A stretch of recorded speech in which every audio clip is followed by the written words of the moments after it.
The Lost Book of Adam and Eve, Chapter 1. On the third day, God planted the garden in the east of the earth, on the border of the world, eastward, beyond which, towards the sun rising, one finds nothing but water, that encompasses the whole world, and reaches to the borders of heaven.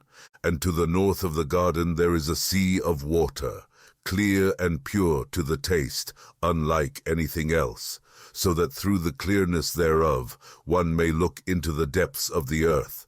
And when a man washes himself in it, he becomes clean of the cleanness thereof, and white of its whiteness, even if he were dark.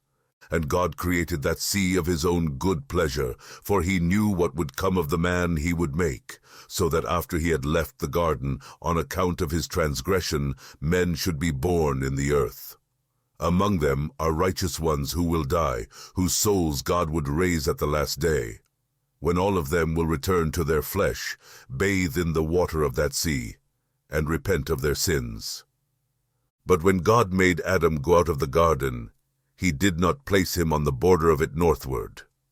This was so that he and Eve would not be able to go near to the sea of water, where they could wash themselves in it, be cleansed from their sins, erase the transgression they had committed, and be no longer reminded of it in the thought of their punishment. As to the southern side of the garden, God did not want Adam to live there either, because when the wind blew from the north, it would bring him, on that southern side, the delicious smell of the trees of the garden. Wherefore God did not put Adam there. This was so that he would not be able to smell the sweet smell of those trees, forget his transgression, and find consolation for what he had done by taking delight in the smell of the trees, and yet not be cleansed from his transgression.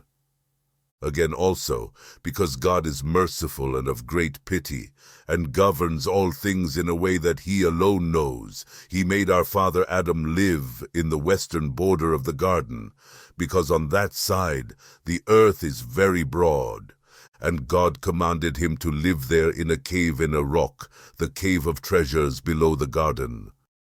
If you found this Bible story interesting and would like chapter 2, show your support.